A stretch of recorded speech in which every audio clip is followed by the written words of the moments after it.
guys, welcome to my channel, or welcome back to my channel. I know it's been a while, but we are back, we're on break, and we're ready to make more videos. Today we are here with one of my best friends, Sarah, and she'll be talking a little bit about her major, why she chose it, what it is. And for those of you who are interested in that, I hope this video helps you out, hopefully clarify some questions, misconceptions you may have, and point you to the right direction. All right, so why don't you go ahead and introduce yourself a little bit first. So yeah, obviously she said my name's Sarah. I'm sorry I'm like a little awkward in front of the camera, so bear with me here, but I prefer to be behind the camera a little bit. So speaking of that, my major, I'm in my last year of school, of college, and my major is technically visual and performing arts, but it's a concentration in arts and technology. So I don't know if one of the questions is already like, how did you get interested in this? Or yeah, if you want to just... So it's kind of a weird story. I did not go into college with this major. I had never expected to be in this major. I never considered myself an artist. I appreciated the arts and I loved the arts. I actually did drama in high school, but other than that, I never thought that I would pursue anything like this. I initially went in my freshman year as a global studies major. Part of that was, you know, I was interested kind of in politics and like learning about the world. But I also just was like, well, I'm going into college just to go to college. So I chose that, switched to a sociology major that same year. Which I still like have always considered like doing that as well. And then after my first year of college, went home for a year and went to the junior college there. And at that point I had thought that maybe I was going to get back into theater because I was like watching plays and I had such a profound appreciation for it. And that summer I went to London and I went and saw Wicked live, and I was like, I would need to do something like this. And I also saw Wizard of Oz. And yeah, so then I at that point I joined an acting workshop and I was like set on becoming an actress. That faded very, very quickly. That left very quickly. I realized that it wasn't for me. And then I was going to go back to school, back to our college. So let me just interrupt really quickly. Yeah, I'm sure if this is too long. No, you're good. But her back home isn't like 20 minutes away or anything. She lives on the opposite side of the state. So and we live in a big state. Yeah, so we live in California. You all know we go to Cal State San Marcos. Yes, she goes there too. Sorry, I'm gonna out you. Whatever. And obviously that's in San Diego County. She lives in the Bay Area, so I'm from the Bay Area. Yeah, I live here now. But yeah. So I went back home and then I came back and I was like, well, at that point I had taken a really interesting, like basically a class on like social justice issues. So I was like, you know what? Our school has a good criminology. No. For like a hot minute there, I was gonna try and be a history teacher. And I was like, nope, not for me. And then I was going to go into the criminology and justice studies. But I was still, before I left, I was still so conflicted and so confused in what I wanted to do and so depressed about it that I literally was like, okay, one day I just sat there and I said, I'm going to write a list of everything I'm interested in and everything that I want to do in my life. See if I could somehow create some sort of career out of that or even a passion out of that. And I had said that I wanted to travel. I wanted to continue acquiring more knowledge. I wanted to meet people. I still wanted to express myself creatively. I still wanted to raise awareness of issues that I care about. So I came up with documentary filmmaking. I looked into all the majors at our school and I wanted to do film. Our school does not have a film program, but the closest thing is arts and technology. That's how I got into that major. And I don't want to be a documentary filmmaker per se anymore, but that's kind of where I found my passion and realized that I really love like photography and cinematography and like recently learning like how to actually properly use a camera. So that's a very long explanation, but I felt like it was kind of needed. I think it's good that you mentioned your journey because I think it's important for people to know that nobody, I mean, Very rarely do people go into college knowing exactly what they want to do with the rest of their life, or knowing exactly what major you want.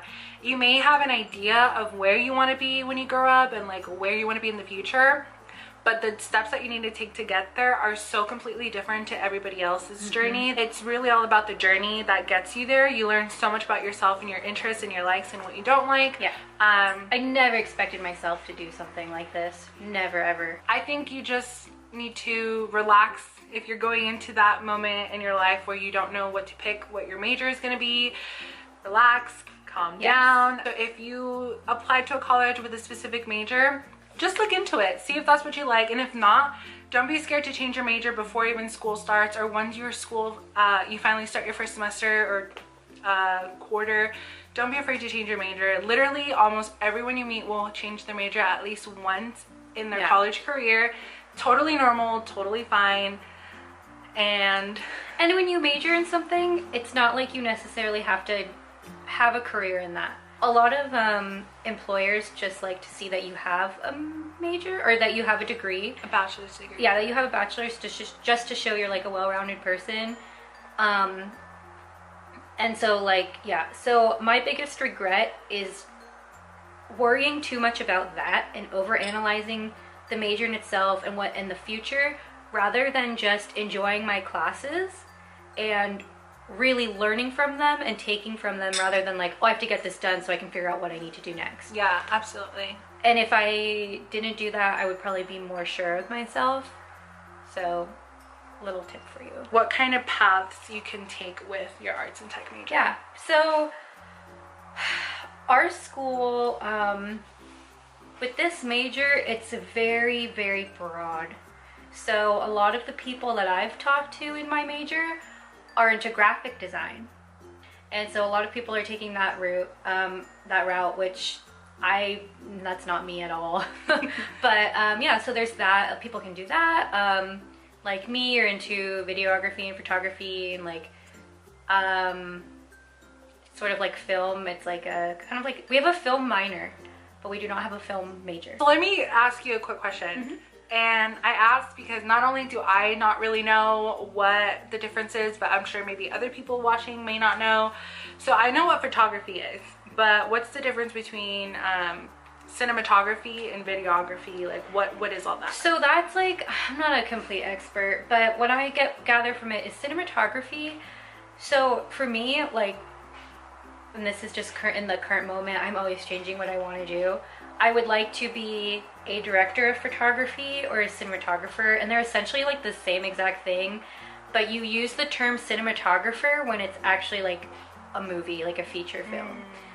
And director of photography is when it's like music videos or TV shows and like other things like that, or like commercials. Take that with a grain of salt though. I'm pretty sure. Videography is more just like a broad term for like all aspects of video production, whether that be audio, visual. I'm sorry, I should probably explain what a cinematographer is and what a director of photography is. I mean, they're kind of the same thing, but what they do essentially is they are the ones who, in a sense, work the camera, unless you have like other camera operators. But let's say you're watching a movie, the person who decides what angle that's at, what shot, like what exactly the shot is, you know, like if it's a wide shot or if it's like a close-up, or like the movement of the camera, lighting, sometimes color, that's all the cinematographer. So they, or director of photography. So they're the ones that are in charge of like the whole visual aspect of it. So that makes sense. That was a really bad explanation. I'm sorry. I mean, I think it's good. It's basic enough where I can understand someone who has no idea what any of that all means. So I think it's a good like foundation, right? A good base. Okay. What kind of classes do you take? So can you give us some examples of what a typical day or typical week looks like? Okay, yeah. So I can tell you the classes I just finished. So last semester I had a digital photography course. We only do digital, we don't do film, because our school doesn't have a dark room. So I'd love to learn film, but that's something I'm gonna have to do on my own. Digital photography, documentary production, oh god, I have to remember. Documentary production, media distribution. I took a music class, a music and culture in the United States, but that was just an elective. But I've also taken, for my major is a music technology course, so I actually got to like create songs on some sort of software. I took a video arts class where it was basically just like learning all about Premiere Pro, which like I already know some of that, but yeah, so those were the classes I took. But yeah, you know, a lot of our major is just like photography and video courses. I think there's like a couple graphic design courses, music technology, but there's also like a music concentration in visual and performing art. And then if you had any tips to give anybody who was interested in arts and technology or visual performing arts, what would it be? Oh wow, okay. I was actually just thinking about this earlier today. It's very, very easy to compare yourself to other artists, especially when you're someone like me who is kind of more new to the field. Now going on like Instagram and YouTube, like there's just photographers and like videographers everywhere. Like you start following one photographer and then you like fall into this web of other ones and you're like, oh my god, their work is amazing, why doesn't mine look like that yet? For example, I just shot some photos that like I really loved and I posted them. I was like, oh, these are really cool. And then I went and saw like other photographers' work and I'm like, oh, like my work is nothing to them. Nothing compared to them. But that's not true, because what I've learned very quickly is literally no one cares about your art as much as you do, the person who makes it. And so I look at that within myself, like people can either really like my stuff or dislike my stuff, but no one is going to care about it as much as I do. So incredibly easy to get discouraged, especially in the art field. I've been there thousands of times. You just have to practice. There's so much information out there too that will teach you about how to use a camera, how to light, what, you know, other kinds of things. Watch them, practice, don't be afraid a lot of time. So yeah, and like I said, most important thing, like I can't emphasize this enough, is that like no one cares about your work as much as you do. And so like let that be your driving force. Well, on that note, I want to thank you very much for being on our channel today and answering some questions. If you guys have any more comments, questions, or concerns, as always, leave them down below. If you haven't already, don't forget to subscribe down below, over here or over there, wherever it is. Go ahead and click the notification bell so you're notified every time I post a brand new video. Thank you so much for watching and commenting on my videos. Give it a big thumbs up, that really helps. And if I'm rushing through this, it's so the camera doesn't turn off again. So I will talk to you guys next time. Bye!